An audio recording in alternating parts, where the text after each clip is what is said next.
welcome Disturbed!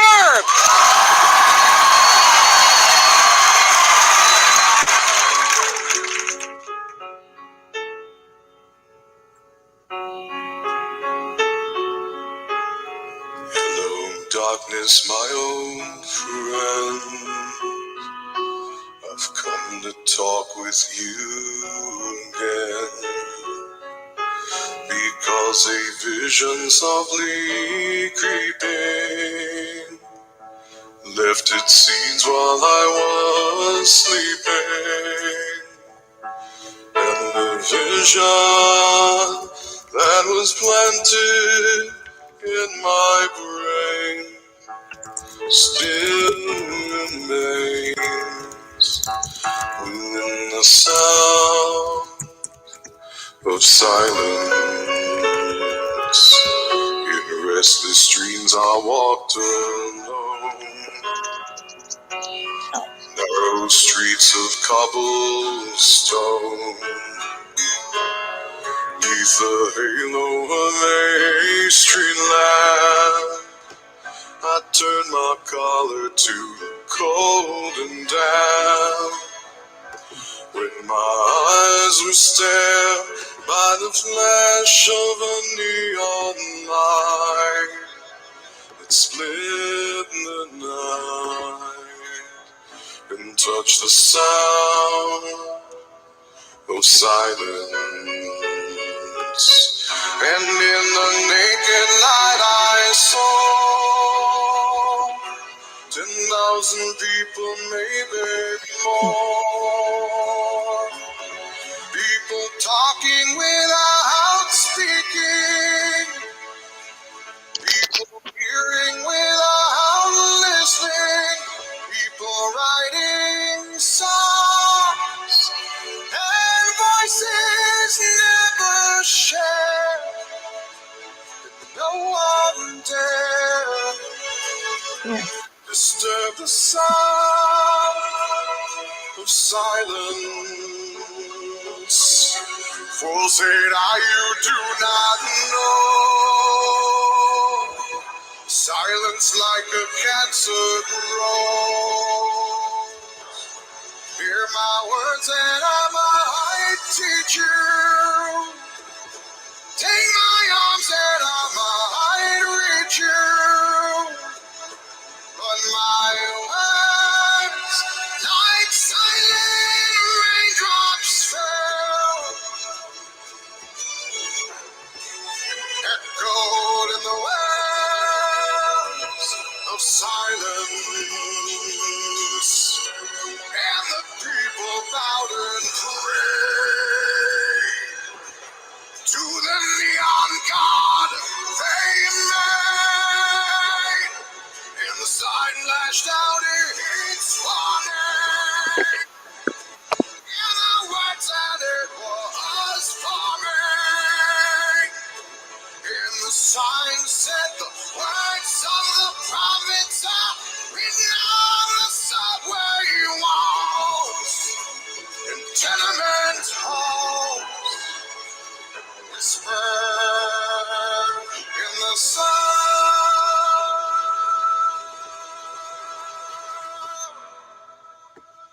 of silence.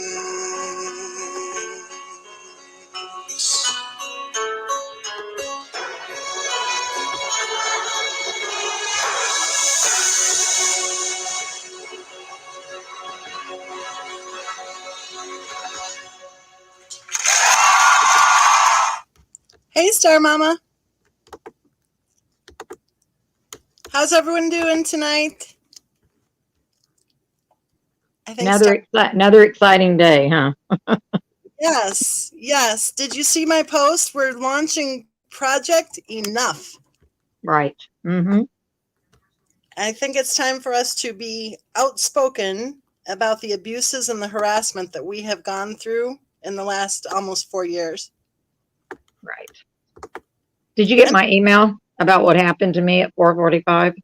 No. Let me take a quick look here. Mm-hmm. Okay. No, I just pulled in the driveway. Oh, okay. Yeah, it's been interesting to say the least. Hmm. It's doing the thingy. Oh wait, that's my other email. Hold on.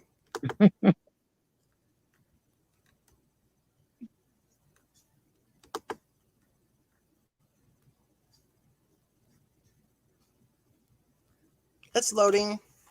That's okay. It's going to be the one I sent you probably 30, 40 minutes ago. Okay.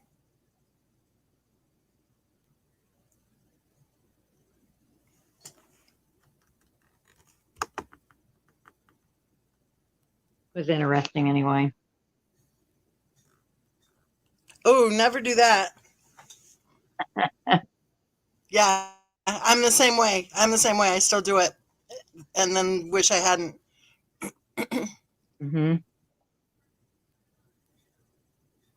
Oh my goodness, are you kidding me? No, I'm not kidding you. Hmm. Interesting, huh? Yeah. Did you call the police? No, I haven't called them yet. Well, I got something else going. I'm not going to say right now, but trying to see Okay, another way of finding out possibly who it is. So, good, yeah. good. Yeah. Yeah, definitely consider contacting law enforcement because that's the kind of crap we're talking about. We've had Hmm. enough of it. It's Yeah, bullshit. it is. It's total bullshit. But it shouldn't.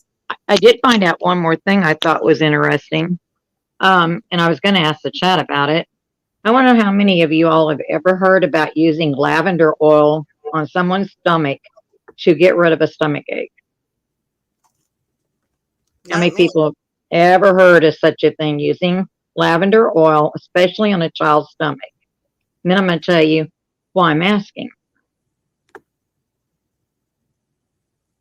Anybody say anything where they've ever heard about it? I'm searching. Okay. Gift of time or no? Oh, it's flipping faster. Somebody said, "Don't leave us in suspense." Okay. Okay. They just say the scumbag attackers evidently are thinking it's a good idea to break the law. Mm-hmm. Okay, they're saying no, never heard of that. Here we go. Here we go. No, Okay. never, no, nope, never heard of it. Okay. Let's see.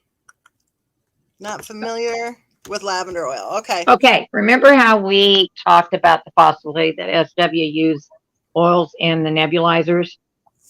Yes, that's what people were saying in 2018. Okay. Well, in a clip on a creator's channel, she herself said that Bella had been complaining of her stomach hurting every night for several nights when she was putting her to bed. So she was rubbing lavender oil on her stomach, and it stopped her stomach from hurting. Right.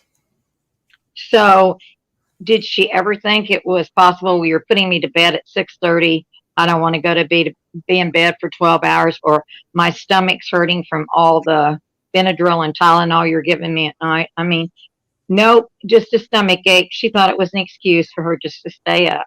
So she said by rubbing the lavender oil on her stomach quit hurting. And I thought, I've never heard of that. I've been looking at that since I seen that. I cannot find anything where anybody's ever even suggested it. Well, that's the whole thing with our channel. We like to stick to a little bit of common sense and logic, right? Right. A little logic and reasoning going on here. Okay. Yep. So she's saying that Bella had a stomach ache for many nights in a row? Yes, and she wasn't wanting to, she thought she was using it as an excuse not to go to bed or not to sleep in her own room. So she said, I started just using lavender oil and rubbing it on her tummy, she said, at night. And she said her stomach ache stopped. And I thought, really? Well, think about this. The top 3 ways that Munchausen moms abuse their children, what, malnutrition, poisoning, and smothering, right? Yeah, definitely. So a child presenting with a stomach ache Especially a stomach ache every night, really? So she did fine just all day in daycare? She did just fine, and then all of a sudden she has a stomach ache every night? Well, isn't it surprising, especially at bedtime? But I mean, did it ever occur to her, she didn't want to go to bed at 6:30? She was tired of being put in bed every night for 12 hours, or she was, maybe those medications was starting to tear her stomach up at night. I mean, really? Or what was she actually giving her to? Yeah, What exactly. would she eat? What was poor little Bella eating that she would have been fine all day? Right. And then what, after dinner, then she was having a stomach ache? Yeah, and another thing, you can absorb things through your skin, right? Chemicals through your skin. So I'm really starting to wonder a lot of things. Maybe this goes a lot deeper from what we know, Well, I have lavender oil that it's like a relaxing. It's just like your scented bath oils and stuff. Right, But right, I have a little bottle of lavender oil. It's called essential oils or whatever. right. I have that too, but I've never heard of rubbing it. I've heard about diluting it, like putting it in your bath water and things like that. But I have never heard about rubbing it for a stomach ache, on a I child. just put a little dab like on my wrist, just a little Yeah. dab, and rarely, it's just. Christy says I use it in my diffuser. Mm-hmm. Well, back in 2018, there were people discussing this case who insisted that they knew that she was putting essential oils in the nebulizers. Man, oh man, that's so dangerous, because you don't even know think of all the different places you can get lavender oil from. You don't know where it's been cross-contaminated with something else, or, I'm not even looking at the issue of lavender oil as much as you're saying that on a regular basis for a few nights in a row at least, Bella was fine during the day. Yeah, exactly. Stomach ache. So why was she having a stomach ache every night? Yeah, exactly. Or was she hungry? Was she still hungry when she's been put to bed? Right. I don't know. Or was she so stressed out? Because Bella seemed to have a lot of stress going on too. Again. Right when I might something. So, it could have been a stress thing too, right? It could have been. But what wouldn't have been stressful for that poor child? I mean, some of the stuff that yes. I mean, I was just shocked that. I wonder if Cindy Watts was aware of that. I don't know. It's really getting concerning to me the more stuff I'm finding out. And that, again, right out of her own mouth, she did the clip of it, and she was actually advising people to try that. And I thought, wow. And I can't find any place. Did she just sign up for an essential oil MLM or something, maybe? Who knows? No, really, because I mean, she could have found it and wanted to, become the next billionaire. Yeah. Well, she sure promoted a lot of MLMs, didn't she? Yep. And I did have a list of them, and I know it's around here someplace before I decided to go through and do a massive cleaning in my room through papers and all kinds of stuff. But I think there was 11 to 13 different MLMs she was involved in, if I remember correctly. Yeah, I think one time, remember, we were counting them. I think there were 12. I think people say 12. Something pretty close to that. Somebody just said hello, Dave, but I don't see Dave in the chat. Oh, really? She was selling essential oils too, Meeser Mom? So I wonder, was she making Bella's tummy sick somehow?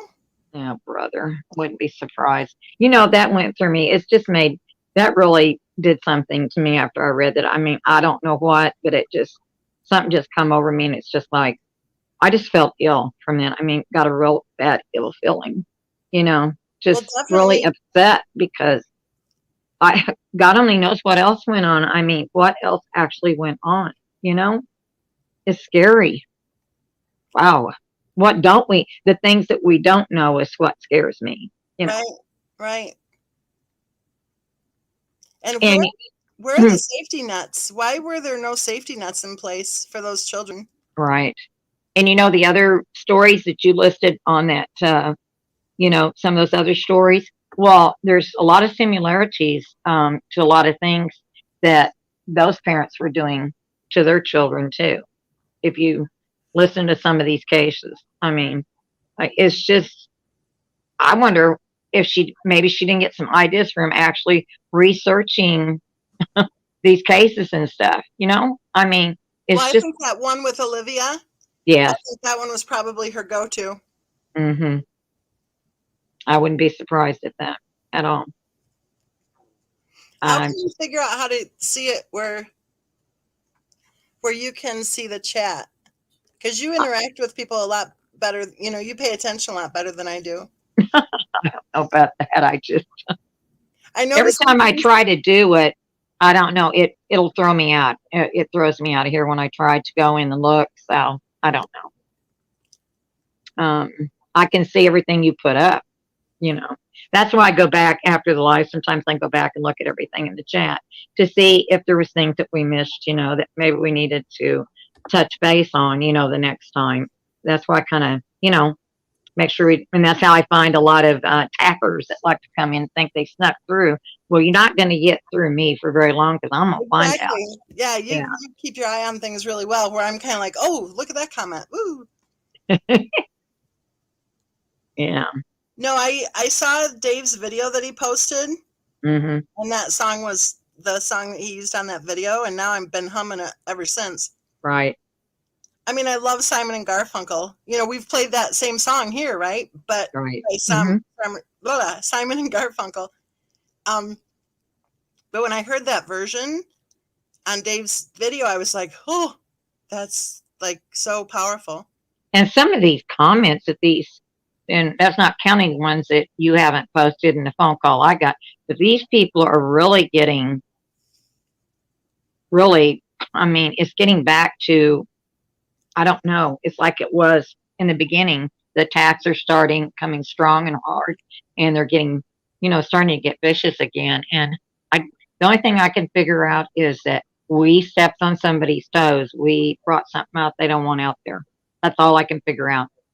They don't want people finding out, getting too close to things again. And several people, I think, are kind of interested in some things that's going on and pointing out different things that don't add up. I think that their mission or whatever, their assignment was to shut down anybody who they couldn't control. Right. Oh, yeah. And I think they had to have known even right at the start. In 2018, there were a lot of people saying that they thought that Christopher Watts didn't kill anybody. Right. Well, yeah. I mean, yeah, definitely. And like I said, I'll go back. I'm going to be honest. In the very beginning, I thought he did everything. I really did for about not probably maybe 2 months. But let me tell you, when you can't get answers to things, and others that have all abundance of proof about everything, and they're supposed to come through with proof and all this stuff, and they fail, that's just eye-opening. It tells you something's not right. So then you go back and start investigating more on your own, and kind of, where you just disregard what you've heard. And man, it just kind of like, if anybody can look at those videos of hers and say she had no problems with being honest, that she actually had all those diseases, that she did nothing, that her parenting skills she was this excellent mother, excellent wife, made all this money, and this example of what a hardworking woman should be, or wanting to represent. There's something wrong with them. There's something wrong with the way their brain is working, because there's things more and more you go back and look. I mean, if you've got any kind of an open mind at all, you've got to be able to sit there and listen to this and catch it. And I can't believe all the stuff I've even missed to this day that went on, that should have been just, the bells should have gone off even sooner, Well, my bells went off when, I'm like you, I'm like everybody. I think we listen to mainstream media and we think, oh my gosh, this monster. Oh, right. Mm-hmm. I didn't know that he hadn't confessed to it, even though we were being told he had. Exactly.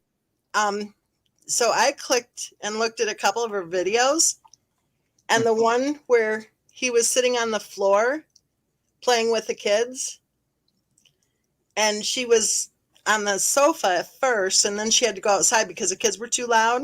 Oh, yes.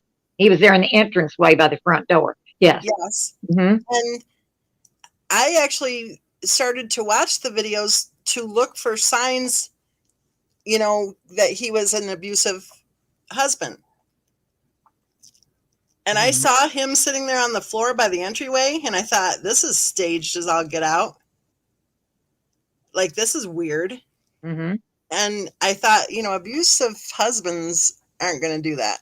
And then, but I didn't really, I was still thinking he was a total abuser, right? Right. I was just being patient, looking for the signs of abuse. And then she said the kids, she was irritated acting about the kids. They weren't even making noise. Right. They were they don't have to do anything. They can just look at her wrong and she reacts in some of those videos. Yeah, and him too. It was just, he could just have a look on his face and it's like she almost lost it, Yeah. So I was kind of like, that's odd. And then when she went outside, one of the girls came up to the slider and that seemed to irritate her too.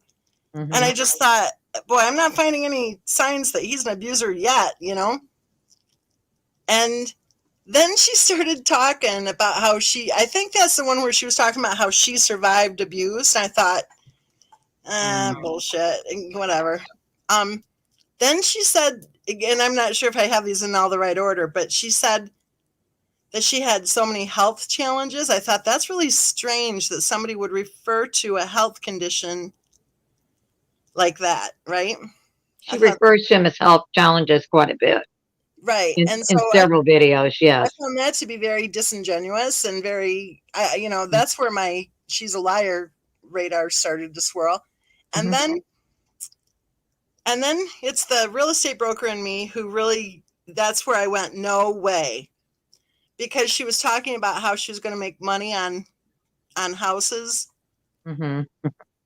And there's no way. If her plan was to buy them and sell them and make money and whatever, you don't buy a brand new house with, 5% down? Right. To make money on it. You buy an old fixer-upper, you work your ass off, and you make money on it, and then you put that money into the next fixer-upper, I'm beginning to think that first house, and possibly, I think the first house was definitely built to represent something. A lot of your career was off to bang. You was making all kinds of money, and I think that's what the intentions was when the second one was built to make it appear like there was a lot more income and financial stability in this happy family life. And if you do this and do that, you get this. That's what I think the purpose was. A lot of that with her.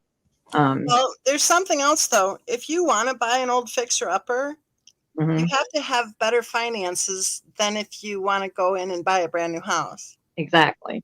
It's a lot easier and cheesier to be able to go in and buy a brand new house for 5% down.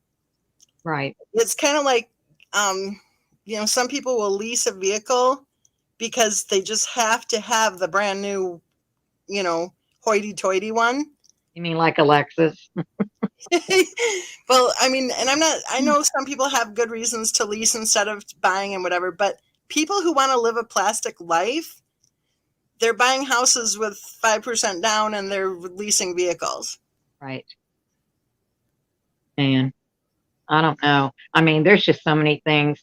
And why, with all these problems, medical problems, why did she, in all the videos she did, I never heard her offer advice for anybody on things to do and not to do that she had learned in dealing with her different health challenges.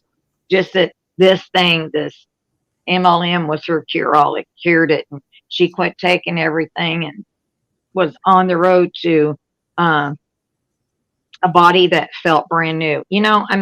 Why didn't she never even touch base on some of the symptoms, or I don't know what she was dealing with, because she didn't have those. It was just all made up. Yeah, when she said health challenges in that video, I thought, yeah, bullshit. And now I've gone back and looked at even more videos with the girls in the car. And almost, I bet out of 75% of the ones I looked at, those girls were sweating, because I'm telling you, they were sitting in a car that was sitting still, not even running in a driveway with no air conditioning on, and probably the windows mainly up so nobody could hear anything. Yeah, it just is strange. But what isn't strange about this case, actually? Yeah, it's all very strange. Mm-hmm. That video that Dave put out today, Mm-hmm. he played part of the Dr. Phil interview, and Christopher Watt's mother-in-law is saying that at the moment that Christopher Watt's wife died, she knew it. Yes, that's what, yeah. There's something about her claim, hearing it, we've all heard that one before, right? Right. But there was something about hearing it today that it's like, wait a minute. How did she know what time she died? Yes. And yeah, exactly. And it still doesn't make sense. Why would she say, Mommy, I'm sorry? What was she sorry for? I mean, yeah, what did she have to apologize for? Mm-hmm. And what was the deal now with NA with that on her hand? I forgive you. What is that about? Yeah. Yeah. And I think actually, that is something that Christians will often do. It's the whole thing of having God's forgiveness. Mm-hmm. But yeah, but what's behind that stuff doesn't and even the visions of the oil and stuff she had. How would she? That is so far out there to have a vision or visualize something like that. I mean, I bet you that freaked out law enforcement. I bet you that freaked out law enforcement big time that somebody had all those details. Well, apparently not, because they took a letter. They never even interviewed her, right? As far as I know. Yeah, it's weird. Mm-hmm. Yep, exactly. Marge says that Dionne Warwick is waiting with the psychic friends. Mm-hmm. Oh my. I mean, it's just there's something that they don't want. There's something they don't want people to find out. I don't know, or several things, but there's some big things. I think there's probably some major things that people are getting pretty close to that they don't want anybody to know about. But the more weird things that come out, the deeper people are going to look, right?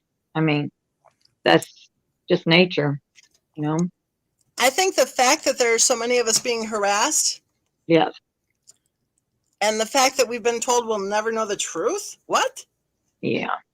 We'll never know the truth. So does that mean everything we've been told so far is a lie? Mm-hmm.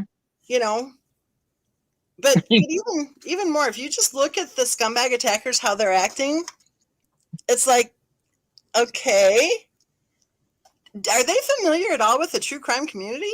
Because they sure seem to think they're going to come in and bully their way around, and we're all going to go, oh, the case is closed, let's stop talking about it. That isn't how the true crime community works. We talk about those cases. Mm-hmm.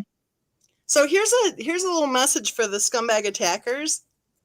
If you want us to shut up, I would say leave us alone.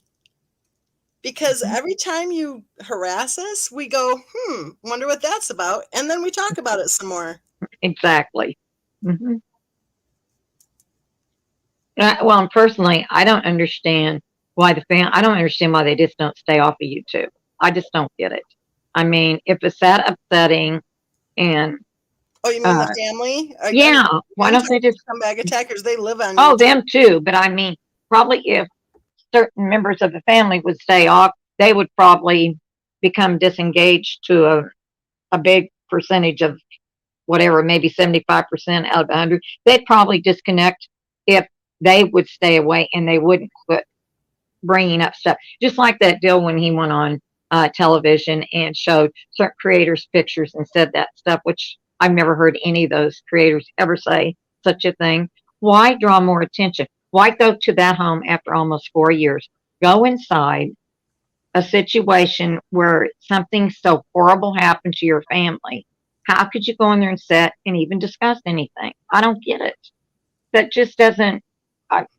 most people, that's not the way that their brain functions. They wouldn't want to go back in and even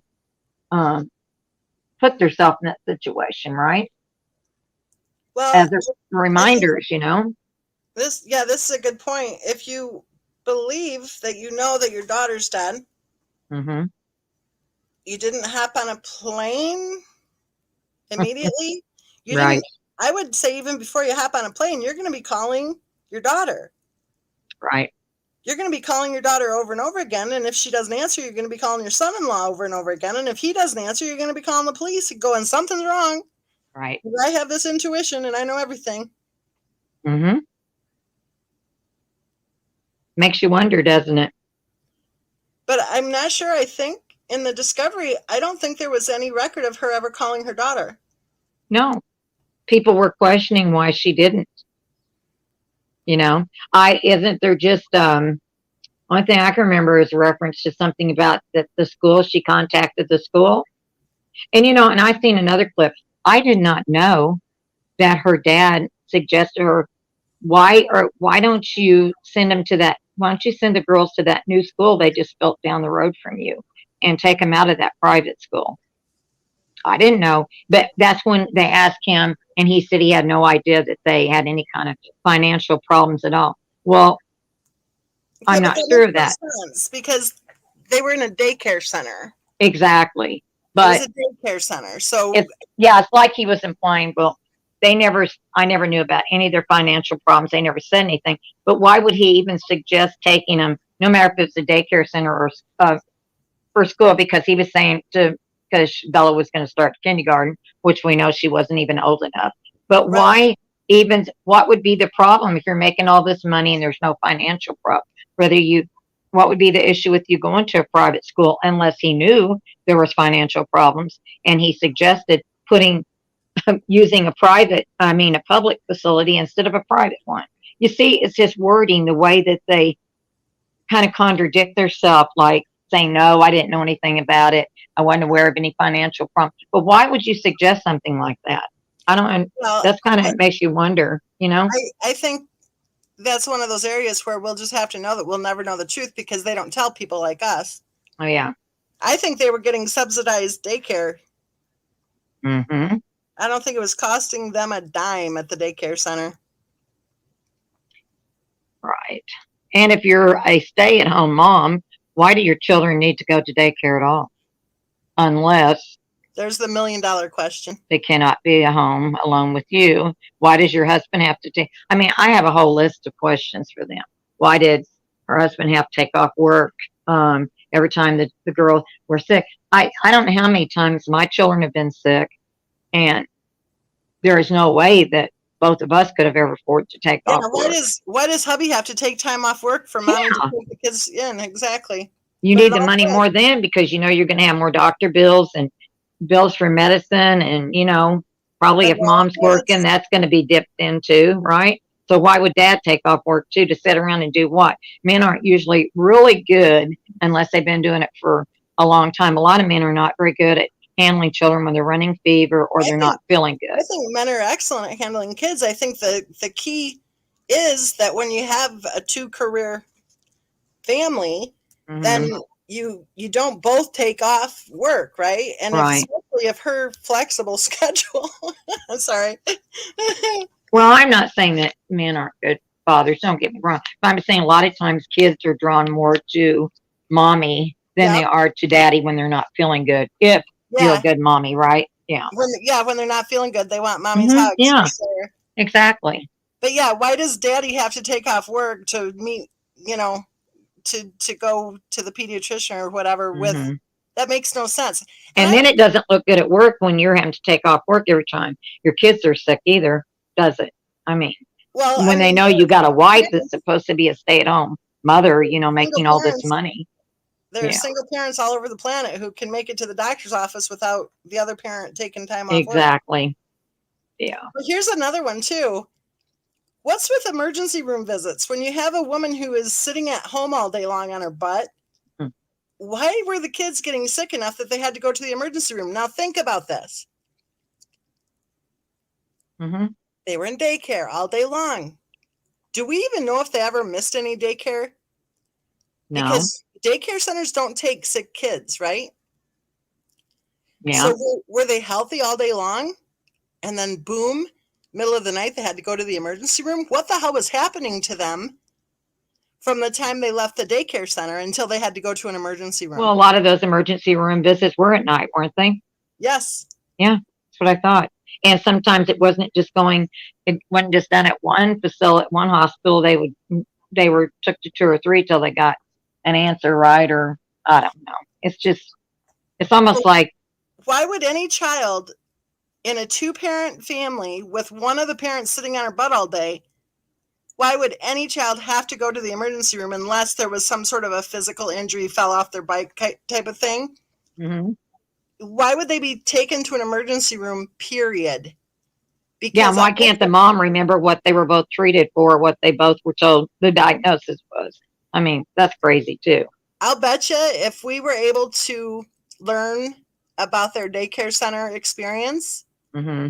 I'll bet you they were healthy, and I bet you they didn't miss school because of illness.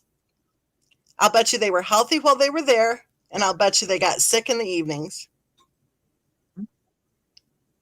That's usually what happens when they're around the parent that's making them sick, right? They're okay when they're around other people, but the minute that parents I believe they've even caught mothers in the hospital when they've been suspicious by putting a camera in and watch them actually do things like put inject medications into their IVs and all kinds of stuff. Yeah, Lacey Spears, yeah. Yeah, or taking them into the bathroom and giving them something. Yeah. Yeah. So the next question is, why didn't any medical professionals or law enforcement professionals or social worker professionals, why didn't any of them catch on to that? I'm not so sure they didn't. I'm not so sure there's a lot of stuff out there that's sealed that we can't get a hold of or we don't know about. I mean. Oh, hey, look it.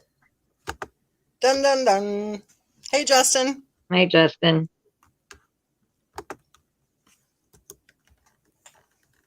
Yeah. Now the chat's going to go crazy. Justin's here. Yes, Munch Mom and Elixirs. Yeah. But when I heard her talking about that lavender oil, putting it on her stomach and it stopped her stomach from hurting, I thought, really? I have never heard of that. That's why I'm asking. I thought, well, you're getting old. Maybe it's some new thing that they're finding out, But that's why I asked the chat, Here's the thing. Once again, we're talking about the evening right. That she had a tummy ache. Was she sick that day at school or what? She said it would gone on for several nights, that she didn't want to. She said her stomach was hurting and she didn't want to I bet be she put in her bed. Daycare center. I bet you she still went to the daycare center, and I bet you she felt fine all day. Mm-hmm. And did she get sick right after she was given medication? Is that what caused it? I mean. Or maybe she got sick right after she was given dinner. Mm-hmm. Or maybe she got sick from just having to come home, what she's going to have to deal with. There's a lot of things. Yeah. Maybe she was sick of butter noodles and pizza. I still think that she was talking or getting awfully close. I think she was already telling some things, and I think it was getting to the point to where Mom knew that some stuff was going to start coming out. SW, I think she knew that Bella was going to really start telling a lot. That's what I'm thinking. Says the Irish had to know about financial struggles by living with them. Yeah. I think the Irish had a good idea of what was going on financially. I think they also knew about the marriage being over too. You know my theory. I think she was on disability from the time she was a kid. Right. Oh, yeah. Yep. And why did NA give her $30 cash? And yeah, I can't figure that out either. But now we did figure out it made sense all at once about why she was picking the mail up every day, because if that marriage was over when she went there and she wasn't supposed to be coming back, well, there'd be no need for your mail to get left there with him, right? Yeah. Things that she may not want. How do we know that there wasn't already disability checks going to start coming in on the girls? We don't know that. I think there were. Yeah, me too. And I'm pretty sure that if nothing else, there was cards that was took out in the girls' names that were being used. Credit cards. Yeah, that's what I'm thinking. Well, because it's amazing a hairdresser and a lawyer knew about this and her own parents would know. And to me, it's very odd that you would go spend 6 weeks. After all that time, what was it, 3 years you're going to go and spend? I mean, nobody, even Junior hadn't even seen Cece, so it would have been 3 years at least. And I mean, we know it's longer than that, but you're going to go there and spend that many weeks there after you haven't been there at all. I think they were already separated at that point, and I think Yes. that was her exit from the house. And I think that when she was there for a week or two and she had her meltdown, Mm-hmm. that she decided she was going to go back to Colorado. And then I got to thinking something else. Well, if NA thought her duties were over, and that changed and just think it changed at the last minute, maybe she felt like she wasn't obligated to keep a close eye on her, and that's when things happened again. And is that why she wrote that on her hand? I forgive you. Was she telling that to SW? She forgive her for what she did to the girls? And this stuff's going through my mind. I think that I think the marriage was over. Mm-hmm. I think that she was escorted to North Carolina, and I don't think she was supposed to return. Exactly. I think he was heading there to pick up the girls, and I think the fact that her parents split their shifts when they went to Myrtle Beach, that kind of supports my theory that marriage was already over. Mm-hmm. And she couldn't be left by herself. She was too fragile to be left by herself, too, I think. And I think that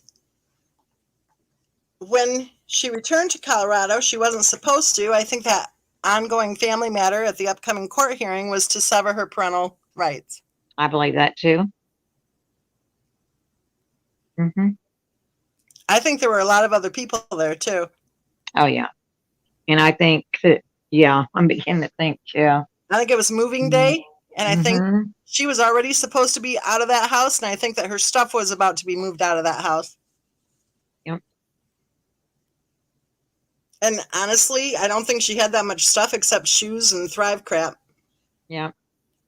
Well, I think that's why there were certain containers and boxes along in that basement along a certain wall, a certain area, and then other stuff was along other walls. Is because that was stuff that had been packed up while she was gone. I think those were a lot of her things that was supposed to be moved. You guys know I'm a real estate broker, right? I do. I looked at that photo that Dave posted recently from when he went out to Colorado. Right. Of the back of the house. Yes. And I'm sorry, but that just looks butt ugly. When people buy houses, they add their own touch. If you don't believe me, just go to Home Depot on any Saturday or Sunday, okay? Right. If you look at that house, if you give it a good, honest look, the exterior and the basement and even the upstairs too, besides those ugly colors, what about that house was in any way making it a home? Right. And you would have thought they would have been working, I would have thought, fixing that yards up in the front and back, trying to make them look more presentable because they looked awful, for something that was going to be sold. I know a lot of people don't put shutters on anymore. I know Right. that. I get that. I'm not blind to that. Mm-hmm. But the back of that house and the front of the house, both, there needed to be some sort of exterior accent. Mm-hmm. Whether it be shutters or maybe just shutters on a couple, across the top or whatever, something.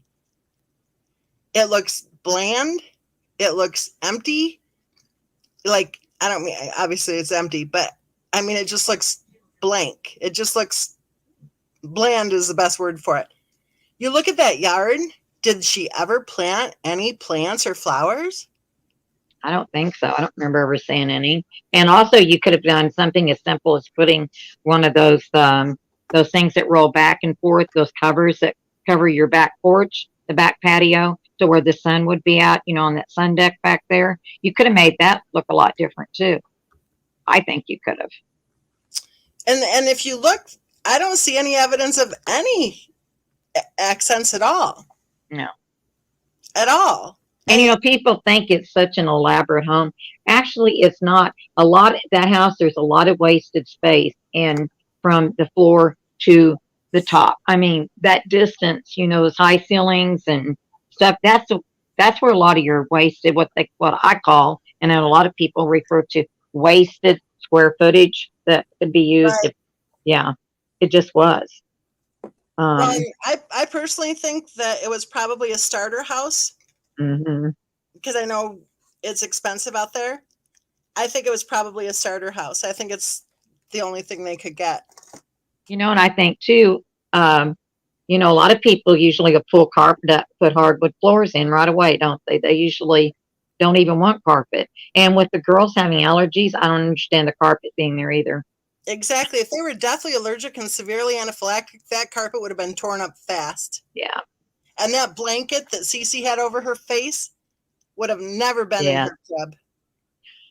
And I seen another video clip of where she said, "Look who got into my purse and helped themselves to their own pro bar." Guess who it was?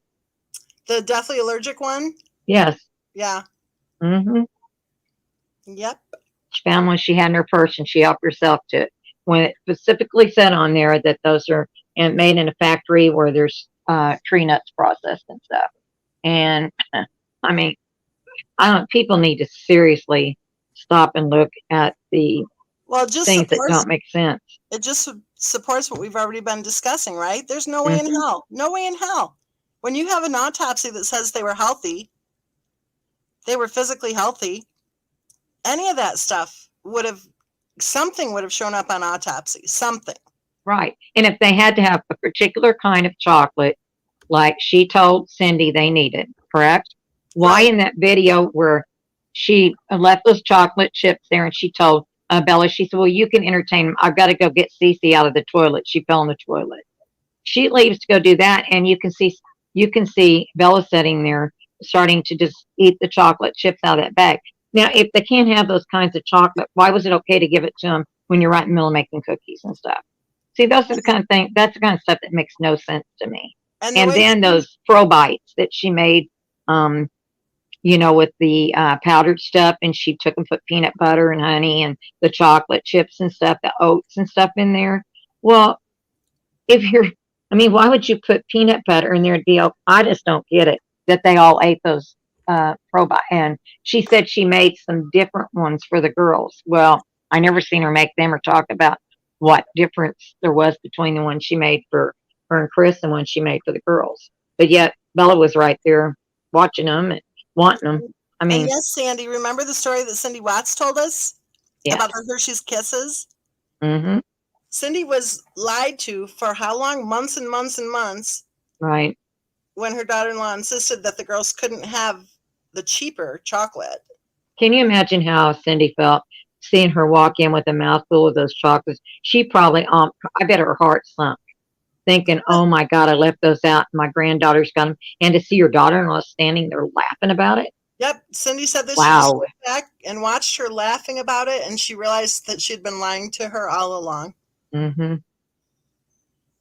But to even think it was funny to make someone to mislead your own mother-in-law, your own children's grandmother about that, and to actually get a kick out of them, them being terrified that they left something out by accident. So did that open the door right there for her to say, "Well, there was bowls and nuts all out," and on and on like she went. Well, I think that in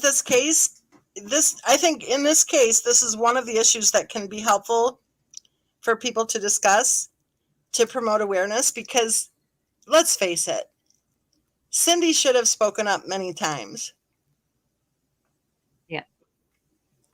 Now, granted, had she spoken up, her daughter-in-law may have gone ballistic and she would have never seen her son and her grandchildren again. But what is it? She said, they were all walking on eggshells around her daughter-in-law. Right. And she told you she never even thought about calling the authorities when she went into that rage and come for her like that. Right. Yeah. She never even thought of it. It was a foreign concept to her that anybody would have dialed 911. Wow. If she can look back and think of all the different examples, which she does, mm-hmm. that, all this stuff just fits. It's all just so alarming to her in retrospect, okay? Right. Then at what point would it have been the healthy, right thing to do to stand up to it and say, this is bullshit? And Yeah. the answer, I think, is when it comes to the kids. Because if her son wants to be a dork, that's on him. But when there are babies in that household, I'll tell you one thing. I sure as hell would not have been paying for Benadryl and Tylenol at the Walmart. Right. Well, another thing, I mean, and I've said this all along, and I know everybody here, including you, have heard me say this. I don't just blame the R's for this, the Roos for this. I blame the Wads and CW just as much for none of them taking a stand against her and saying, this is going to stop. You're going to get help. These, and, pulling the kids, doing something. I mean, taking an upper hand before it was too late, because she made it perfectly clear that certain people would never see those kids alive again. That would have been enough right there with everything else going on. People discussing the case that want to whine incessantly about Cindy not going to the wedding without mentioning the fact that nobody went to the wedding. Right. That was a point where they did the right thing. They stood up and said, are you kidding me? You're marrying this witch? Are you kidding? Mm-hmm. She just fired your sister. She just fired your niece and nephew from the bridal party. She's a frickin' bridezilla. Run like hell. Get away from her. What the hell are you thinking? And there's no way in hell we're going to that stupid wedding because you're a fool if you show up. And the other point, they go back to the birthday party. They're not showing up. Well, who would go to a birthday party after your daughter-in-law had just accused you of trying to kill your grandchild? And you wouldn't want to go and have people see that, the humiliation of hearing people. There was more abuse than that, because they were going to go, and then 3 days before the birthday party, the abuse started up again with emails and social media posts. Yes. It was kind of, I think, was pre-planned myself to attack her again. What I think.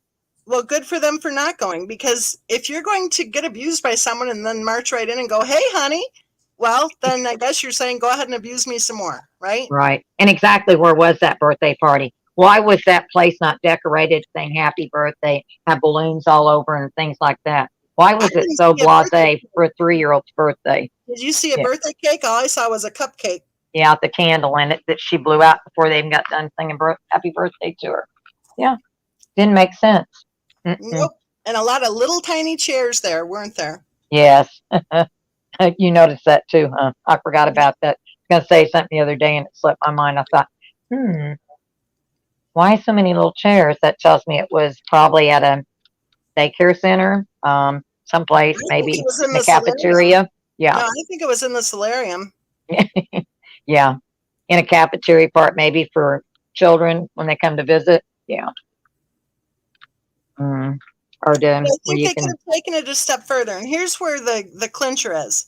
I think it was 4 months, 5 months, 6 months, whatever, after the wedding, when she was pregnant with Bella and she was posting it all over social media without having the common decency or basic, I don't know, she was so into like not having class with those kinds of things. Right. Instead of her and her husband contacting his parents and letting them know they were going to be grandparents, no, she's throwing it all over social media to people who she probably never even met, right? Right. So the Watts learn of this pregnancy, the one with Bella, on social media, with her evidently not allowing anyone to speak to his parents. Okay? When that happened, when they knew she was pregnant, they're the ones who contacted them and said, oh, how exciting. And then from that point forward, they walked on eggshells because they were afraid of getting shoved or shunned or whatever. No. If you are ballsy enough to not go to his wedding because you can see how ridiculous it is, then be ballsy enough during the pregnancy to say, well, you would think that maybe your son should have the balls to contact you and let you know that they're expecting a baby. Well, there wasn't even enough chairs, enough places at the table for that many people to show up that supposedly they didn't get their invitations and stuff. There wasn't enough to even seat that many people if they'd all showed up. That didn't make sense either, you know? That's not the wedding, though. That's one of the parties. Oh, I meant the engagement party. I'm sorry. Yeah. Yeah, that's Yeah. one of the parties. But yeah, she was in the bathroom crying because Yeah. she had, what was it, 49 friends who didn't show? Like, she ever had 49 friends? Bullshit. Yeah.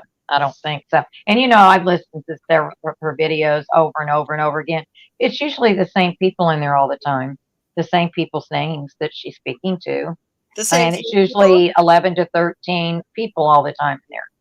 Yeah.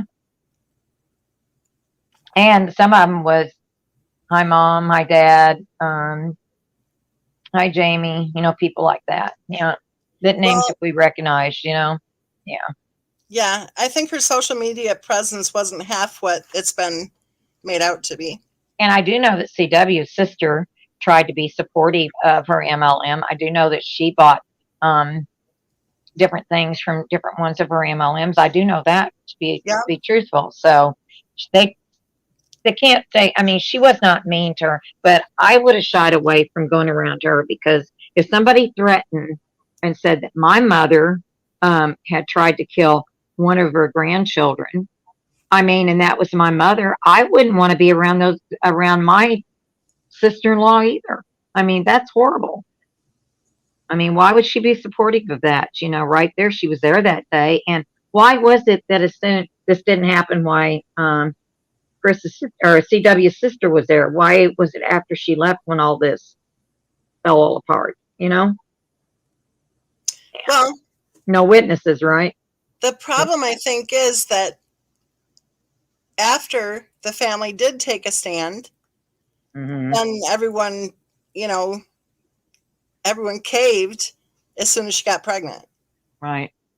And that's where the problem is. They should have held Christopher Watts accountable. They should have held their daughter-in-law accountable for that bad behavior.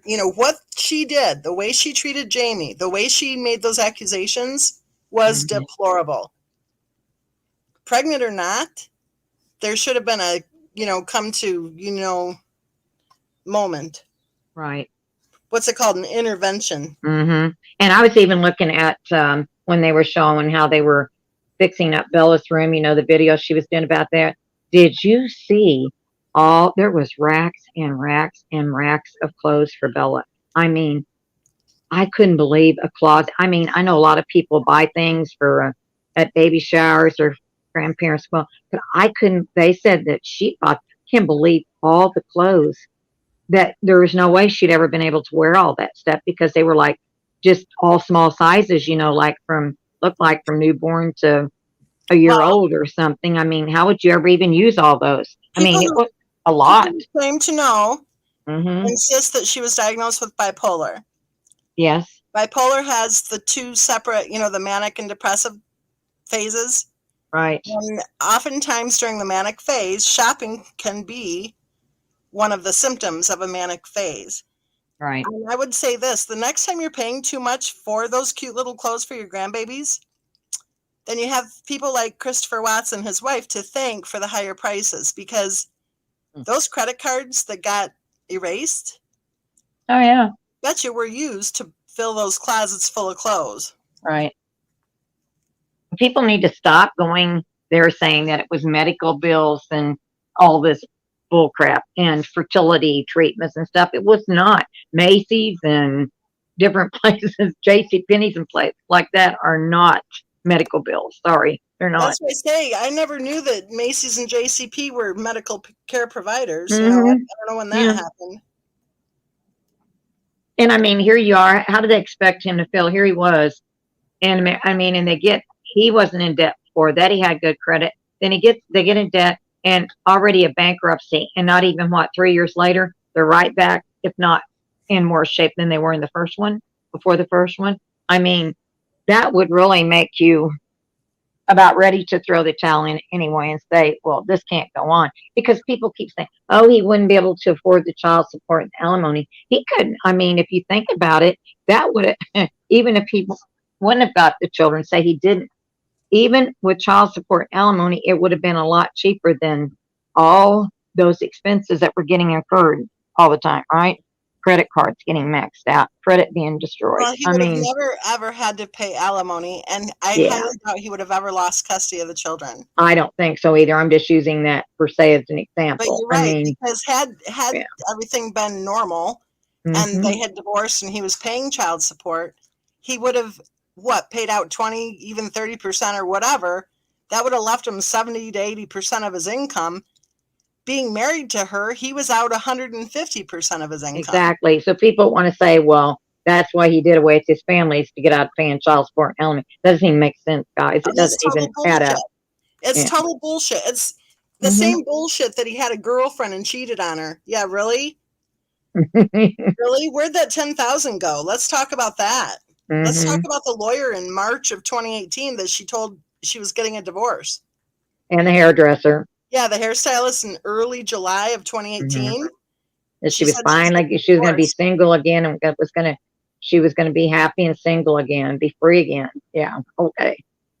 So, I mean, the whole idea that he was cheating on her, bullshit. There are many couples who remain under the same roof while separated, while planning to divorce. It happens a lot for financial reasons or whatever. Right. It happens a lot. I think that separation had already commenced in 2017, end of 2017. I think it was a done deal. Yeah. Well, you know my thought on that. I think as soon as she went flippo during the pregnancy with Bella, that he had one foot out the door. Well, yeah. And the only reason he had the other foot still in the door is because Cece was coming along. And I think she thought that would work a third time, and it didn't, because I think he already knew there was, if what he told his mom's correct, it couldn't be his child anyway. So, yeah. And again, I keep asking, if there's nothing to hide about the DNA and the paternity, why seal it? Why not put that thought people have out here to rest if you know? Right. Yeah.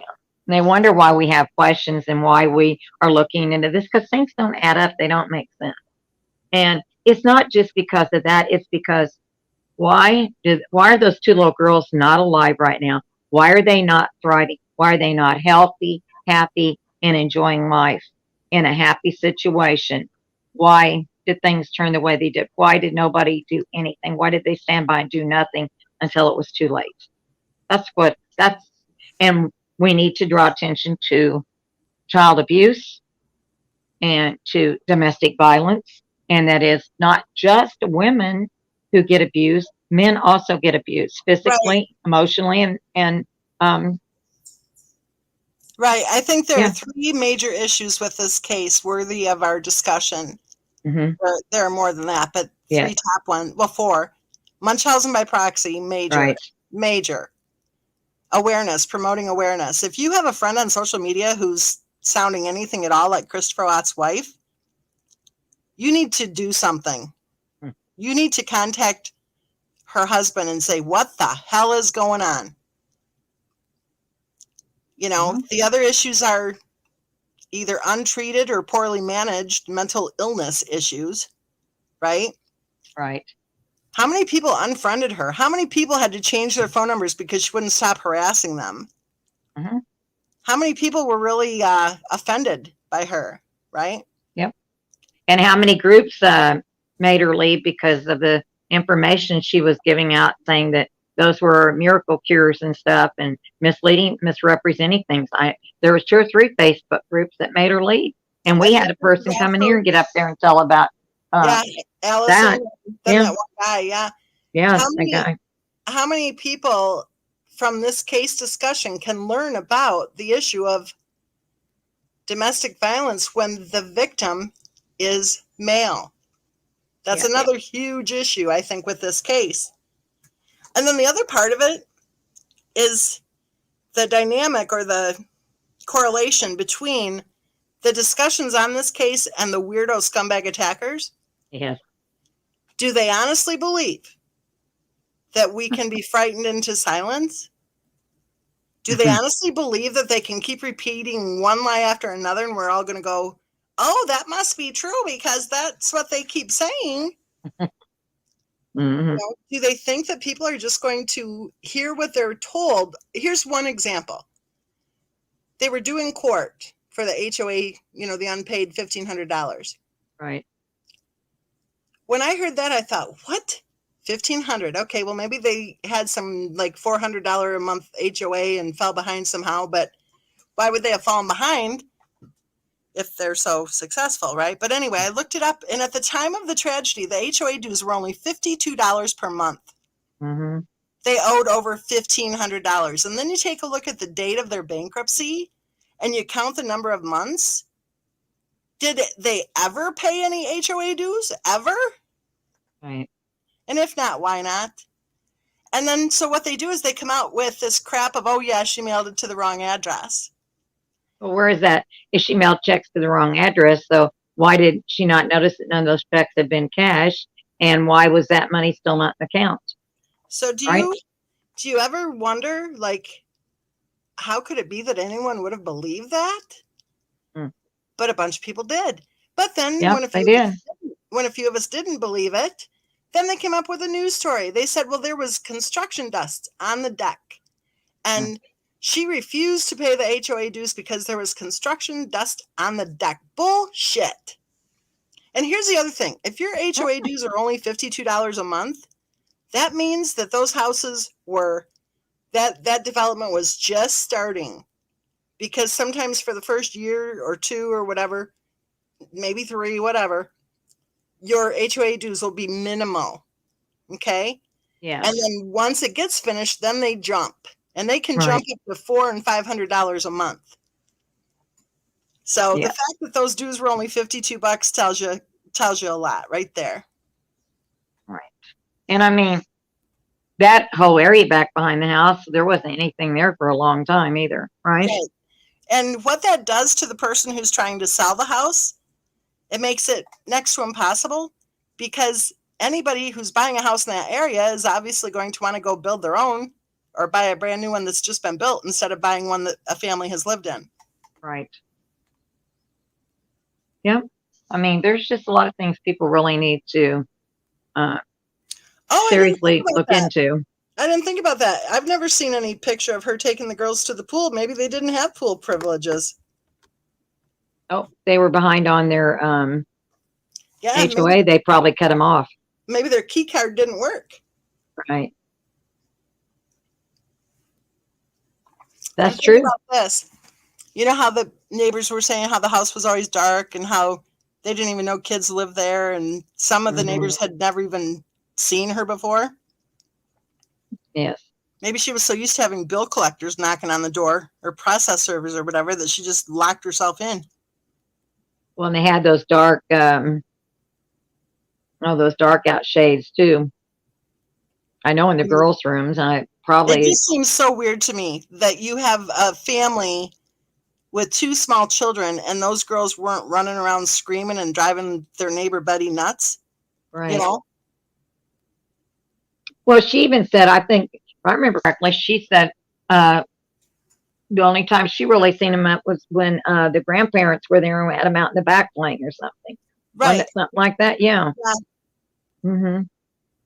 You know, that is a huge sign right there that there was something very not okay with whatever was going on behind closed doors. And I've only seen one video of where they were out, her and him and the girls as a family, when Bella was pulling Cece in that car wagon thing around. I mean, that's the only time I've only seen that one video where they was ever out doing anything as a family in the front.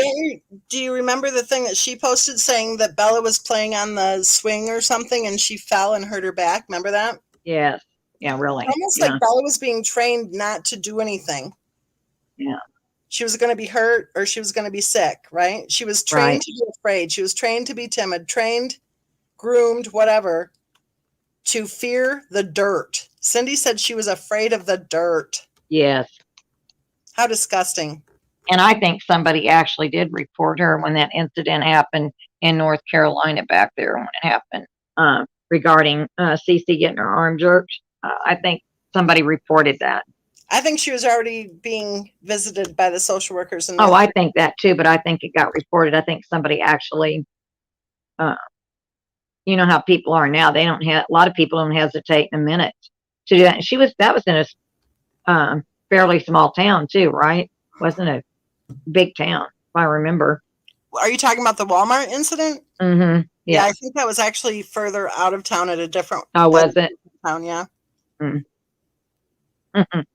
But yeah, you're right. I mean, how many phone calls need to be made before two little girls are protected?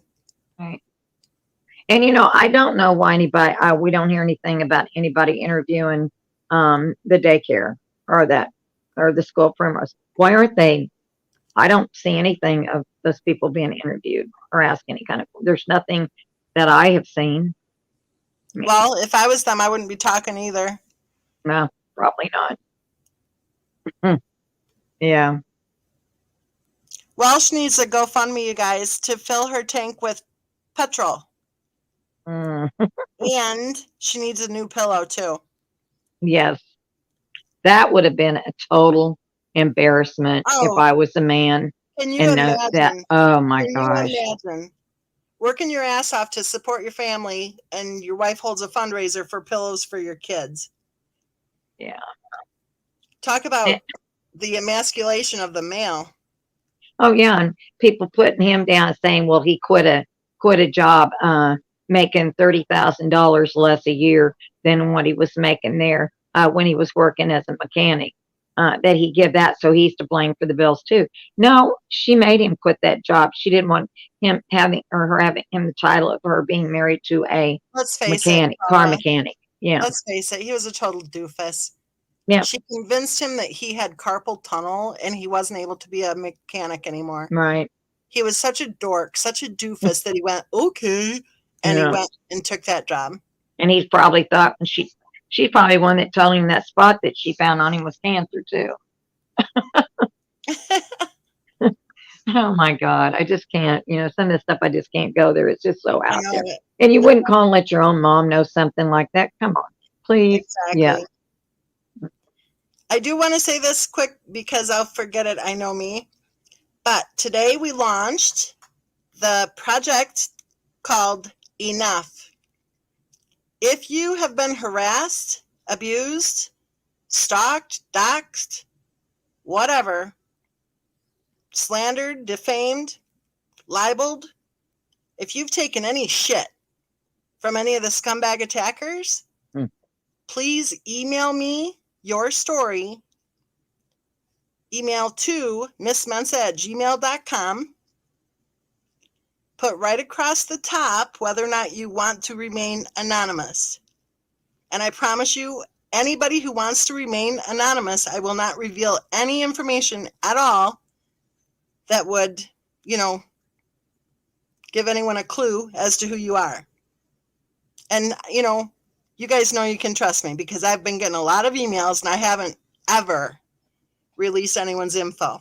So, yeah, if you do want to stand very, very firm against the abuse and harassment that so many of us have been subjected to for nearly 4 years straight, then please print out your statement, and it can be as long or as short as you want it to be. Print out your statement, take it to a notary public, which probably most banks, I think, have a notary. Right. Sign it, and then email me, and I will ask you to mail it to me. The original copy that has the notary stamp on it, the raised notary stamp, with your signature. And even a lot of insurance companies have a notary too, because they do that for car or places for car titles and stuff. Right. A lot of places have those. Right. So Law offices. Yes. Definitely. Law offices, banks, insurance companies, exactly. And a lot of banks will do it as a courtesy if you have an account there too. We are simply not going to take it anymore. We're standing up to the bullshit. Enough.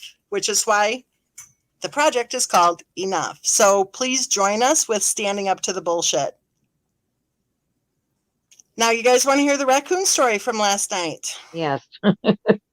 I'm getting frustrated. They are cute, but you know what? They're way too comfortable. Uh-oh. Yeah. we have these motion lights and trail cams and stuff, Mm-hmm. and a couple of them have little alert things on them. Uh-oh. Thank God, because when the scumbag attackers first started their threats and everything, it was like, oh, geez. So I'm glad we're rigged for good security here. But Yeah. anyway, they're going off all night long. Finally, I don't know what time it was, like in the middle of the night, like 3:00 about.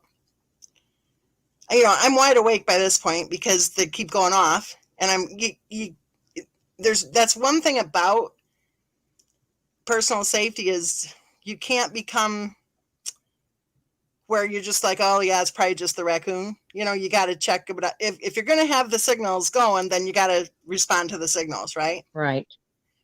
So I got up and I took a look, and there were 4 raccoons Mm-hmm. on the deck. I didn't recognize Rosie at all. I don't know if she was one of them.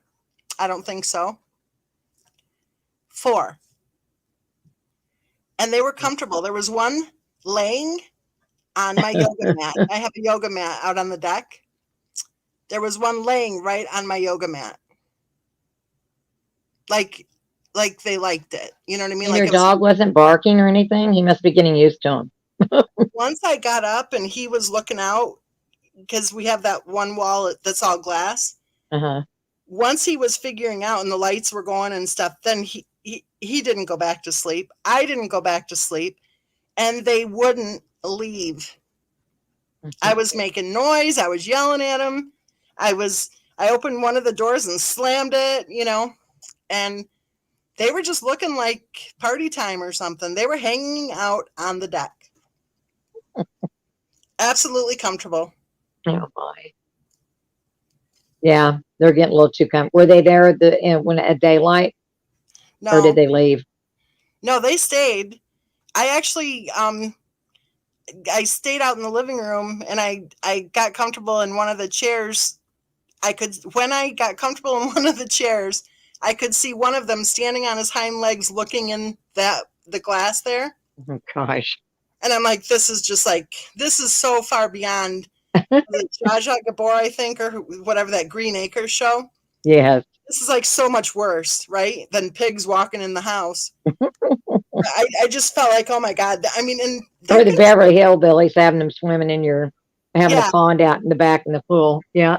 They're gonna start coming down the chimney if I don't start murdering them. So no, they just need to be live trapped and moved quite a ways away from you, Well, a friend of mine from law school looked it up, and as long as they are a nuisance and potentially causing damage, then I can murder them legally. And I know that sounds mean to murder raccoons, but you're right about I did talk to that trapper guy, but my concern after talking with him is I think there might be a lot more of them than I know. That's my concern. But usually if you move them and they know that they're continuing, once they figure out they're getting trapped and stuff, they'll usually stay. That is more of the not being moved to another location. They learn that they're going to be trapped and they don't want to be. They're afraid of something happening. So it usually is I understand it's kind of discourages them, from coming back. So you mean they'll leave if they start getting trapped? They'll tell each other and then they'll leave. You mean? Well, it's just they're wild and they don't want to be confined. And if they usually put food or something in there to get them in there, and they're going to learn they get them in there, and then they're going to move them. Then they're going to want to stay. They're going to want to avoid that because they're going to figure out somebody's going to try to hurt them next. See? The problem with just moving them like a mile down the road or whatever is they come here for the water. They come here because there's the artesian well and the little creek. Yeah, that's why they're coming here, is for the water. But they may, if they're live trapping them around where you're at, then they may relate that to, that they're going to get trapped like that if they come up there in your yard and stuff, and they're going to not want to do that. It's going to discourage them from coming up that close. I'm not going to say they're going to leave the complete area, but it'll discourage them from coming that close to human contact. That's the problem. Like, I really don't mind if they want to, have a village 400 feet away, I don't mind. I don't like how comfy they're getting coming right up to the house. But a lot of that's probably just, I don't know. It may just be they've watched others and figure, well, they're curious, what's going on. Maybe they watched Rosie do it for quite a while, or others come up there and they're just kind of following, like follow the leader, let's go check this out. They can follow the scent too. The other day when I got home, there was one that was resting right up above. There's a patio area on the first level, and they were resting. There's like a wall. I don't know what to call it, a berm thing, something, whatever. And they were resting right on top of that wall. Resting. I pulled in and I'm honking my horn, and they're looking at me like, "What's your problem?" Yeah. But like I said, my husband had a family of them that he fed. And that's been 8 years ago. And I'm telling you, they left. They eventually they left. Well, I think what happens is, I think when they come up here, then I think they leave like a scent behind. So then the other ones can kind of tell that raccoons have been there or something. I think that might be what's happening, because they're increasing in numbers for sure. Because even if, what people don't realize, even if you put food out, like people say, that isn't really, because they're going to take everything, even that they find, no matter what they find, or even if people give them something, they're going to take it down there, they're going to put it under water, and they're going to clean it. They're not going to eat it right there. They just don't do that. They clean everything. They clean all their food. They just do that. I got a new yoga mat, and that makes me mad, because like, how do you really clean a yoga mat from Raccoon, right?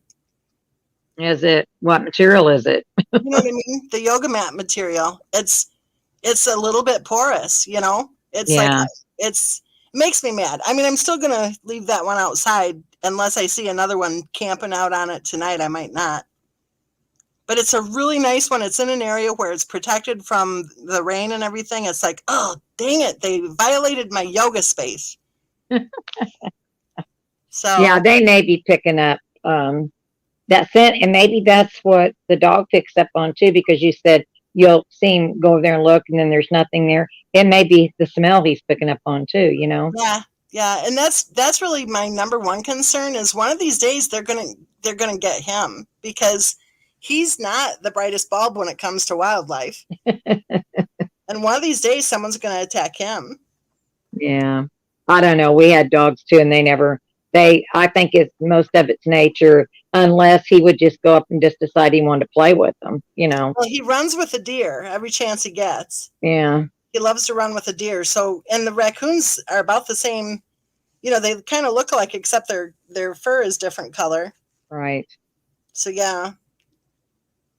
I don't know what to tell you, but I just know from experience that they do eventually leave, because family.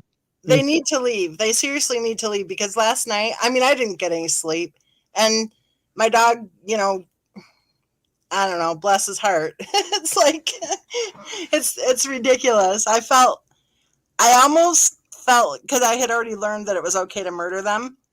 I almost felt like starting to murder them last night. When do you get your heavy rains? When do you get any kind of heavy rain? What month? Because usually that'll discourage them too. That's like April, and that's actually, I learned something too. I didn't tell you guys yet. That's usually like April. Okay. So that's already happened. But I learned that Rosie having her babies last week is actually very unusual. Why? That raccoons have their babies in April unless they lose their litter, unless their litter dies. Yeah. So then they'll have a litter in June. So when I learned that, I thought, oh my gosh, poor Rosie has fertility issues. Oh boy. I mean, she actually has fertility issues and high-risk pregnancies, evidently. So that would explain her ballsiness, coming up right up to the house and everything. If she's already suffered through losing a litter, right, that would explain how she was a lot more aggressive to be sure to have enough food. Well, you could have a point on that, because I told you, I thought she was probably, from the size she was probably very close to giving birth, and she probably was hungry and not able to actually hunt, or didn't feel like it. Right. Remember? Well, and if Yeah. she was pregnant and delivering in April, we had a lot of cold weather in April. So I'll Yeah. bet you that she did lose a litter. Yeah. 'Cause that trapper guy told me that the only time they have litters in June like this is if they already had a litter in April and they lost it. Well, I didn't know all that. Well, that explains, I guess, why she was so aggressive. Yeah. Because she would have been, fighting harder, I guess, to get whatever she needed. Probably. Yeah. Yeah. Or her, she was feeling that, need for that extra nutrition too, Yep. And, it could be, I hate to say this, but she may not have lost her litter may have starved to death too because she couldn't get to food for Because of the some cold. reason. Yeah, the snow and the cold. Yep. Yeah. Because then you have a lot of, because you said one time you was out and going to get ready to work in your garden and you got snow. Yep. So, yeah, that'll throw them off too, Yeah, I have a cute story about that too. I have a Uh-oh. planter that I went ahead and planted a bunch of tomato plants in. It's like on the railing kind of planter, and it wasn't cheap. I really should never have gotten it because, like, I can't enjoy it because I know it was a ridiculous price. That it's like, why did I? It was an impulse buy. It must have been. I don't know, but. And even the dirt for those suckers, the dirt is so flippin' expensive. It's Right. terrible.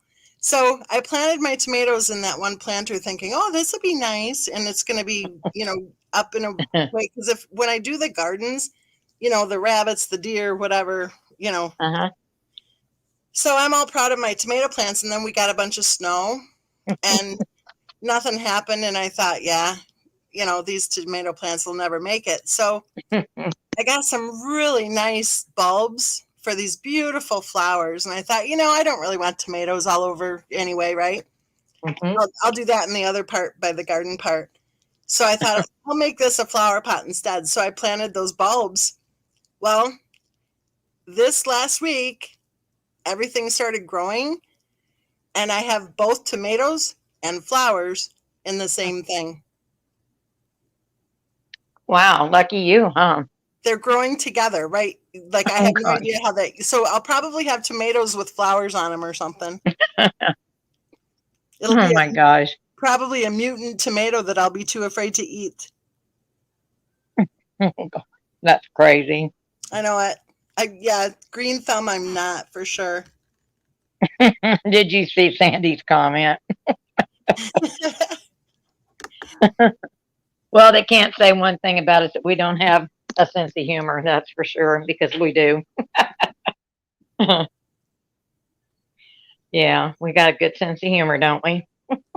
Yeah, I'm reading. Yeah. I'm reading an email that someone just sent me. Uh-oh. Yeah, exactly. This is a lot like your email, Star Mama. Oh, really? Yes. And this is why I think it is so important. This project. Somebody in our group's getting it? Yep. Oh, really? This is why it is so important, you guys, for us to stand up to this bullshit because we can stand up against it and we can make a difference. I have stood, it feels like I've stood alone for so long, right? Right. Where I'm the one out front. Well, I mean, it's just been horrendous. The experience has just been horrendous. Nobody should be put through this shit. But we really need as many of us who can stand firm together side by side to stand up to this bullshit because we deserve to be able to live our lives free of this abuse and harassment. Exactly. And I know a lot of them is the same bunch because it's the same misspelled words and the same words. Yep. That's being used, the same wording. Yeah. Yeah. And they are committing crimes, and that's they are. That's the thing that I think is important to remember. There are laws on the books to protect us from this, but when it's just one person saying, "Hi, I write true crime books, and I've been getting harassed by a bunch of psychos," yeah, well, that's kind of tough, especially with the little system they have in place. But when there are 10 of us or 20 of us standing up saying, "This is bullshit. This is what's going on," and we at the very least will expose them. Yeah. And they're complaining about this being done to them, but they're doing it to other people. Yeah. So what makes it right for them to do this? I don't get it. They think they're right in doing what they do. And we're not even going around harassing them and stuff. We don't go bother people, Exactly. So I think Like I said, we got clean hands as far as I know. well, I think it's important to stand firm for the truth, to stand firm for our Mhm. rights and our freedoms, Yep. and to be vocal about it. Because I think part of it is they pick on people who they think will just like run and hide from them or something. Yeah, or step back, they'll run them off. Yes, I Right. agree with you. Yes, they And, do. I think it's time for us to really bring our bitch out. You know what I mean? To really, Yeah. our inner bitches. I think we need to call on our inner bitch and say, enough already. You've picked on the wrong pack of bitches. Mhm. Yeah. Little Star makes a good point. How can we expose them if we can't say names? Yeah. Well, yeah. There's a task force that was just formed. It was just announced on Thursday.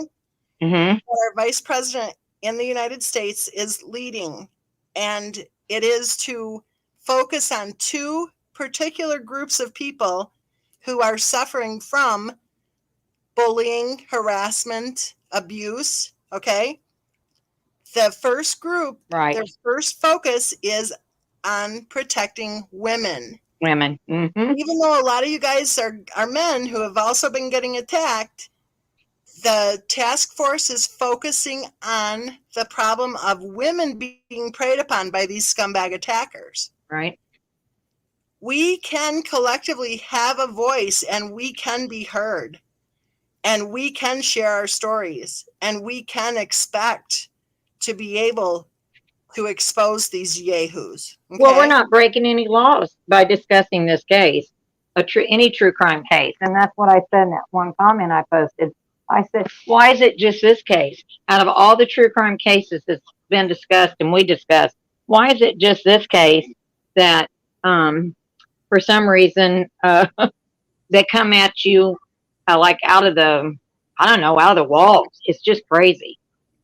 Yeah. Well, we have the right and we have the freedom to discuss true crime cases. We also have the right and the freedom to live our lives free of abuse and harassment. Mm-hmm. And Exactly. that's what I'm, standing firm for, is our ability to speak of what we have endured, Mm-hmm.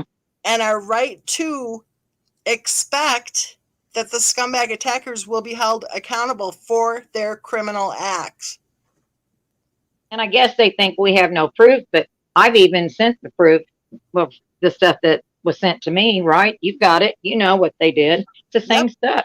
Only the only thing difference is they come at you a lot more personal, a lot harder. And because I'm not working, they couldn't go for my employer and stuff like they did you. And they didn't. They went for stepson, but my ex-husband and my husband are deceased, so they couldn't go that route. And I'm not married, so, and I don't have any minor children. I mean, yeah, it's just crazy. The thought that anybody would be that psycho to even begin to think like that needs to be exposed. And posting daycare centers and schools and pictures of children and their names and streets and addresses and last name, that is not just, that's crazy. It's criminal. That is really bad.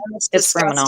Yeah, it's criminal. Joshua says this case isn't that special anymore. It's been almost 4 years. Yep, this exactly. case really isn't that special, you guys. We keep hearing how it's such a high profile case. Yeah. And there's so many people who are so interested in discussing this case. No, there aren't.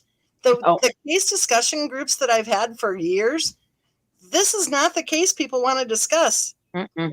On this channel, this is what we discuss because this is the channel for this case.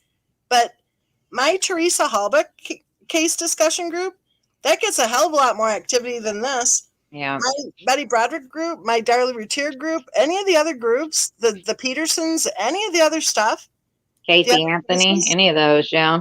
Yeah, those are the cases that the true crimers are going for. I think that the connection to this case that we're landing on is not so much the case itself as all of the lies that we've been told. And Exactly. And in these other cases, there hasn't been the lies and deceit.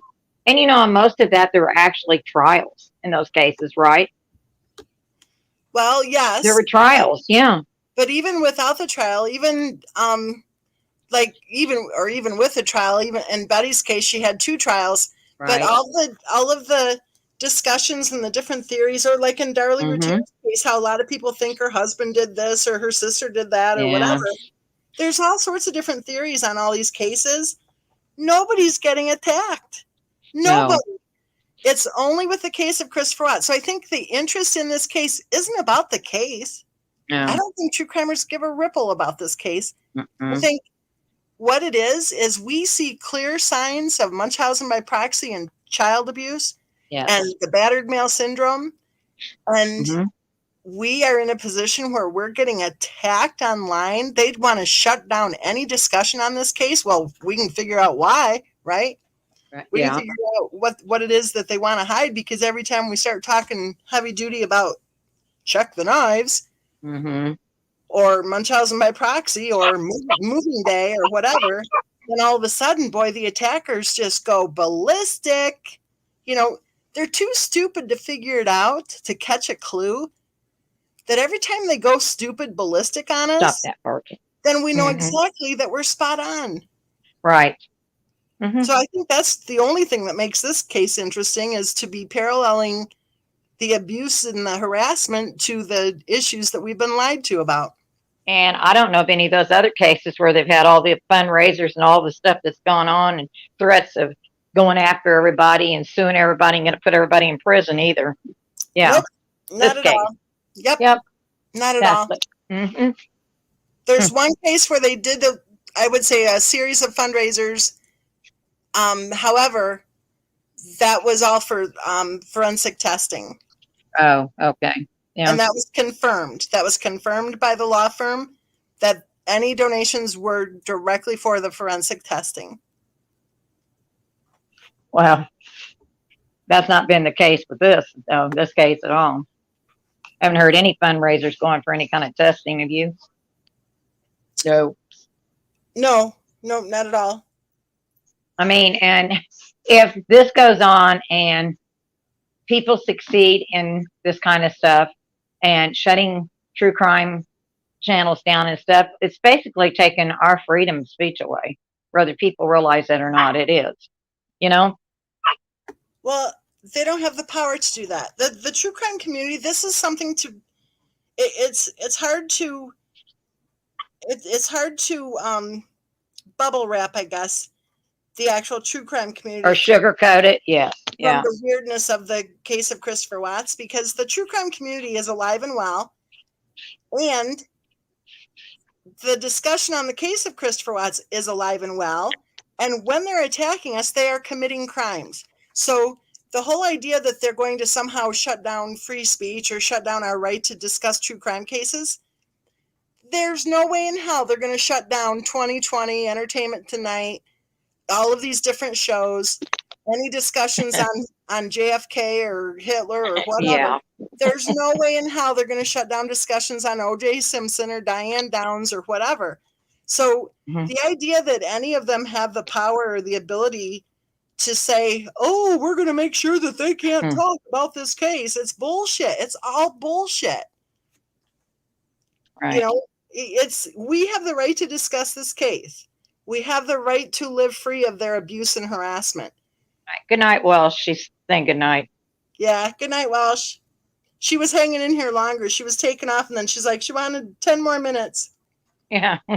Yeah. But you're right. And I mean, I just, even the case with Andrea Yates, all the publicity that case got and different things that went on, I've never seen people go nuts on that at all, even that case. And I mean, there's a lot of controversy in that one too, for some reason. Exactly. There was a lot of hassle with the case of Jodi Arias. Yes. Oh, yeah, that one too. Yes. The expert witnesses were being hassled, but the people discussing the case weren't being hassled. Right. And, I never made an excuse at all for what she did or anything like that, but I still say that she was a victim. She was a victim of violence. I think she was abused, and I think she was Oh, mistreated. Andrea Yates? No, the other one, Arias, Jody. Oh, Jodi Arias. Yeah, Oh, I'm yeah, sorry. I'm sorry. yeah. Oh I'm no, like, not Andrea. No, no, no. I actually, that people don't even realize that woman actually was educated, and she really had a lot. She had issues, definitely, but I that was actually think definitely that she Andrea. was brainwashed into thinking she was saving her children from a bad world Right, too. right. Andrea Yates was valedictorian, I think. She was the top of her Hmm. class. She was a highly successful RN, Yes. and she was a wonderful mother, a wonderful, loving, kind wife and mother. Yep. And I agree. I think she was trying to save her children from the earth. Right. And I From the think that was evil. because of a lot of the brainwashing and stuff that was being done to her. And if that's compromised by a mental illness to a point, then yeah, that's not going to take much to convince people that this world's out here is bad enough for, adults and stuff. And how can you protect your children? Well, you remove them from here, right? So, She was yeah. suffering for a long time, and she was Yes. actually getting help. And, Hmm. what happened, I think, personally, my opinion on the case of Christopher Watts, I think probably isn't that far off with what was happening, because remember we ran over the different categories that Dr. Resnick said about filicide? Yes. Remember Christopher Yes. Watts' wife posting that stuff about how she's going to protect them from evil, the evil in the world? Yes. Hmm. I've never seen a true crime case where that theory would fit all 5 of his categories. That's true. Hmm. But back to the Arias one, I agree with you. I think she was abused. I think he was Yes. using her and abusing her. And I do think that she probably was in fear for her life when she did what she did. I think she went way over the top. But if you look at cases where women have murdered their abusers, Hmm. they don't stop with one stab wound. Remember the Susan Wright case? Right. She stabbed him something like 92 times or something. Hmm. And one of her sister is a psychologist, and she, I believe, was the person quoted saying that she thinks that she stabbed him for each time, or maybe Susan Wright said it herself, that she stabbed him for each time that he abused her. That could be, Yep. kind of makes sense, doesn't it? Yep. Well, Does and to me. remember the first case, Francine Hughes in Michigan. Mm. What was that, back in the 70s? I think so. It's quite a ways back there, for Boy, sure. she sure was fortunate to get the lawyer she got, Yeah. because he really cared about her. Yeah. And I think when you're lucky enough to get a lawyer like that, then it makes a difference too. Because I mean, that wasn't even a battered woman defense. That was no, I like, know. Mm-mm. No. that was like a temper. I'm so glad she was found not guilty. Yeah. And And I really think the way these guys presented that case just recently, it doesn't have anything to do with child abuse, but that case we just watched where she just got out on that bond. I can't think of her name. Danielle Rudlick. Yes, I think that woman was abused too. I Oh, really definitely. The way she allowed the prosecutor to tell her what to say. Did you notice that in the cross exam? Yes, She would but I answer. also noticed during the if you go in there and listen to some of that hearing and stuff, if there was a loud noise or a door or anything, did you see how she jumped? Like she was on edge, and those usually are signs of somebody that's abused too when they're jumpy like that. Yes, who Yeah. actually does have PTSD. Yes. Hmm. I noticed during the cross exam, and this is one thing that I did a video, but it was too long and I couldn't upload it to Patreon, and it really pisses me off because it's a good one. But I'm talking on the video about how when the prosecutors have a solid case, why do they need to resort to basically browbeating the defendant on cross exam? I don't think they should be allowed to, but they I don't do. think they should be either. I don't understand why they are. When I watched what's his name in Wisconsin, the kid, Kyle Rittenhouse. Oh yes, yes. I watched that prosecutor trying to, go on, I mean, he was just like, I thought, what? Why is the court allowing him to speak to him this way? Makes you wonder, doesn't it? Yep. Then I thought, if your case is so solid, why do you have to beat up on the defendant and cross-exam? But Yep. what was the other one? Nancy Brophy. She was 70 something or 60 something. I think 67 or something. Oh, yeah. Her husband was the chef. Yes. Maybe Daniel. I can't remember. I can't remember either, but I know who you're talking I about. think his name was Daniel Brophy, but I'm not sure. She went up on the stand and she testified.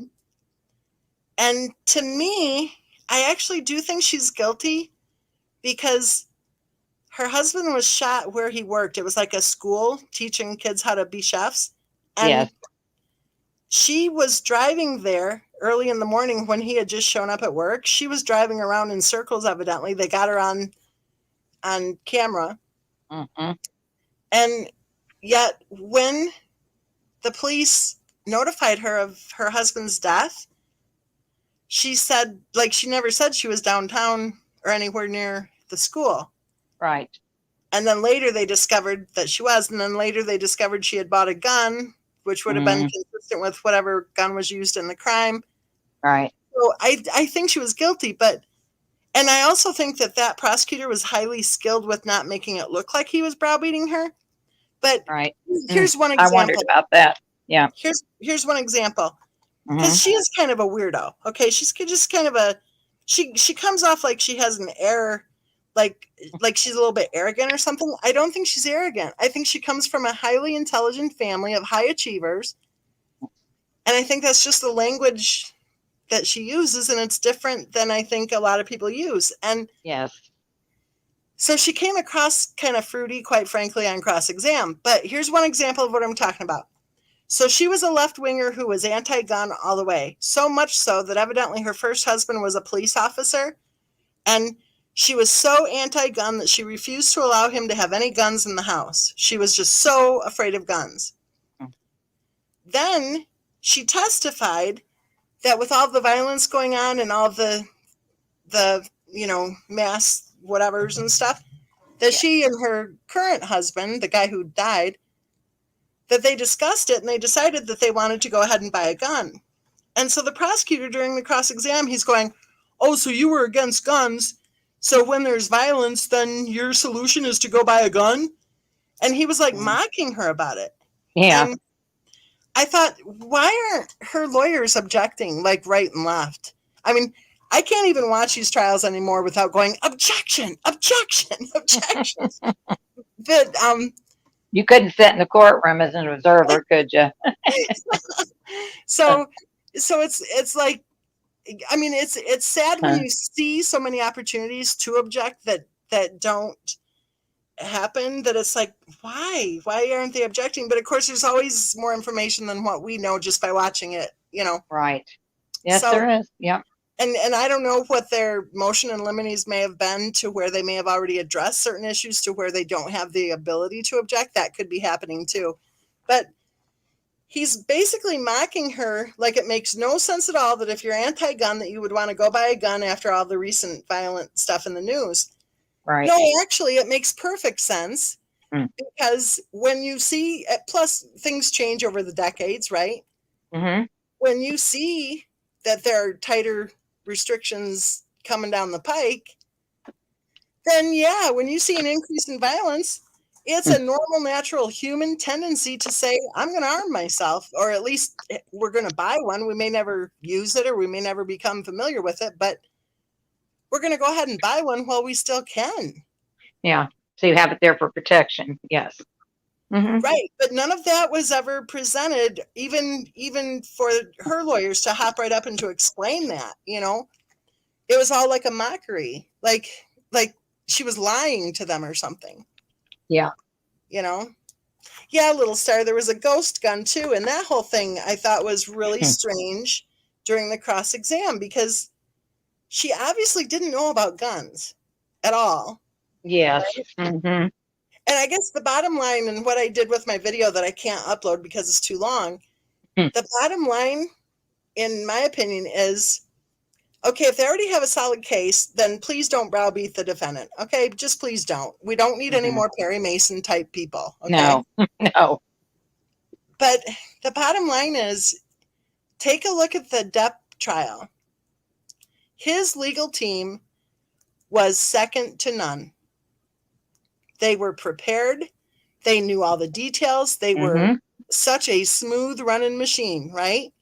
Yeah, and they had people that get up there and nothing would get under their skin either. And then You on the other side of the aisle, you have a guy who's objecting to his own questions. I know, that was crazy. Yeah. And you have a lawyer who's going on and on about makeup that wasn't even invented yet. And yet she's claiming that's what she used or whatever. You know, and I'm not a fan of Amber Heard at all. Not at all. And I think she's offensive to actual survivors of family violence. Yes. But there's something wrong when a highly skilled legal team can smear the other side. Yeah. And I know that judges are very careful, especially in some states, even more than others.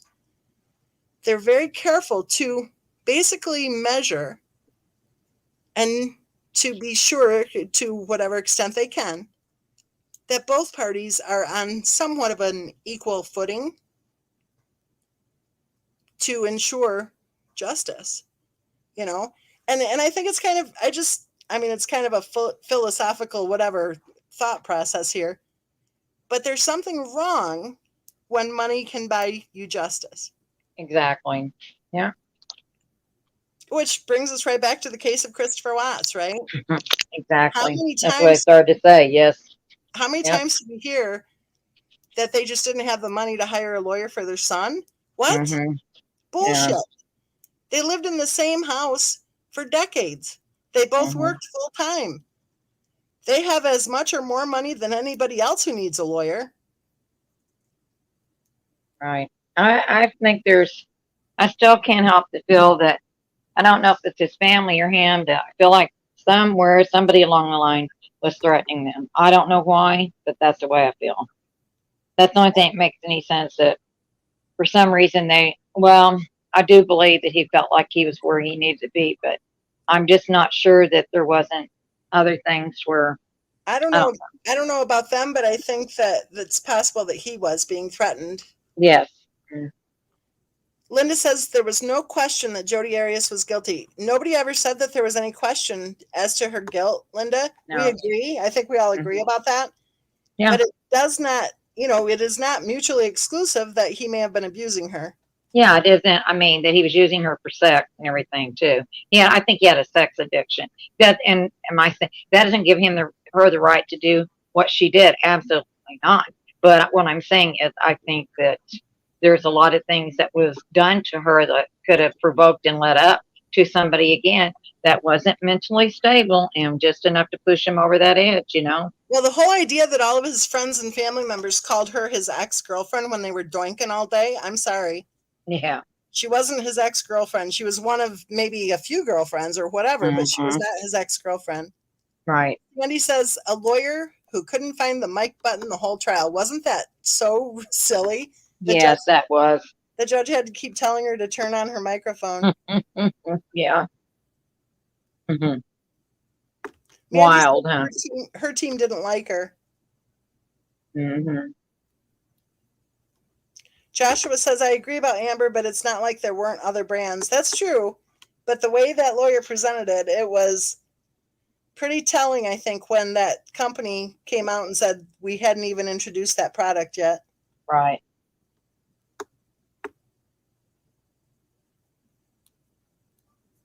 Yep, I agree. Mm-hmm. $2 million. I didn't know that. He paid $2 million. Oh, I didn't know that. Wow. Oh.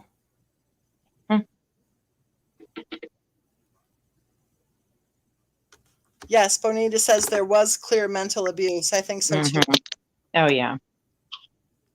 Yes, the prosecutor, remember that? Wasn't he flirting with one of the jurors during the trial? Yeah. Mm-hmm. Some things are so obvious. That's a good point about the expense of a good legal defense. And even, people say that about Christopher Watts. Well, why didn't he hire a team, whatever? And, he didn't have any money. Well, yes, he did, because he had that house. He had Right. equity in that house, and that house was in his name. So he had the right to hire lawyers if he wanted to. You know, the real question is, why did he sit there and talk to the police when he should have been hiring a lawyer? Yes. Well, he could have walked out of that. He didn't have to sit there. He could have said, I'm getting a lawyer, and that would have been the end of it. They couldn't have forced him to stay there. Yep.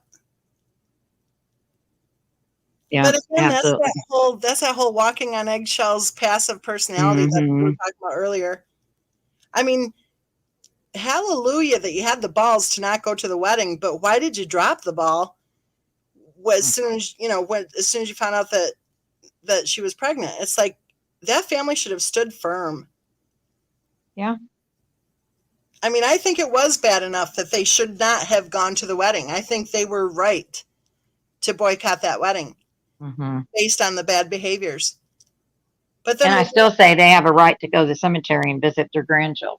Without being spied on. Yes, absolutely. It's the craziest thing I've ever seen. Shoot. It is. Well, you know what, you guys? I think I'm going to go ahead and play that song again. Not the Art. I was going to say Art Garfunkel, not the Simon and Garfunkel version, but the one from the band called Disturbed. I'm going to go ahead and play that song again. Let's wrap this up, and we will touch base this weekend if everyone wants to hang out this weekend. Okay. And maybe by then, if any of you do want to share any of your stories, feel free to email me. Just put across the top whether you want to stay anonymous, whether you want me to share parts of it or whatever. Maybe do a paragraph that you don't mind sharing, that kind of thing. Then we can have a little bit of our live chat this weekend. We can touch base on Project Enough. I agree. I think it'll be interesting to hear what other people have suffered through, too, to be able to learn from each other what has been happening, because... And maybe compare wording and different sentencing and misspelling and all that, too. Yeah. Exactly. Yep. Very cool. Definitely. So thank you so much, Star Mama, for hopping right up here. Oh, you're right. Thanks for having me. And good night, Bobs and chat and everybody in here that's, well, not good night necessarily to certain ones that are in here just to spy and take back stuff. But anyway. Well, they got to have some content, right? Oh, yeah. I don't even mind if they're sticking to discussing the case, of course. That part I think is good. I mean, have at it, right? Yeah, they can discuss the case, but they can leave us alone in the same breath too, you know. We have a right to discuss it, think what we want to, right? Exactly right. Exactly right. Anyway, good night, everybody. Thanks for being here, and have a good one. And I'll talk to y'all later. Okay, sounds good. Good night, everybody. All right, bye-bye. So everybody, I want you to be sure to be safe, be healthy. Don't forget to take your vitamin D. And always know that you are loved. And don't forget, if you have a story to share, you can send it to me at missmensa@gmail.com. Good night, everyone.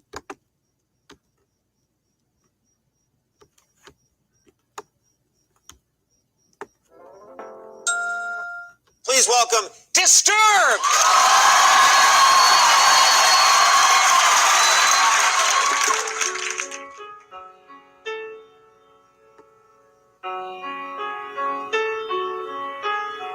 Hello, darkness, my old friend. I've come to talk with you again, because a vision softly creeping left its seeds while I was sleeping, and the vision that was planted in my brain still remains within the sound of silence. In restless dreams I walked alone, narrow streets of cobblestone, neath the halo of a street lamp. I turned my collar to the cold and damp, when my eyes were stared by the flash of a neon light that split the night and touched the sound of silence. And in the naked light I saw 10,000 people, maybe more. People talking without speaking. People hearing without listening. People writing songs and voices never shared. No one dared disturb the sound of silence. For said I, you do not know. Silence like a cancer grows. Hear my words and I might teach you. Take my arms and I might reach you. But my words, like silent raindrops, fell, echoed in the wells of silence. And the people bowed and prayed to the neon god they made. And the sign lashed out its warning, and the words that it was forming. And the sign said the words of the prophets are written on the subway walls and tenement halls, whispered in the sound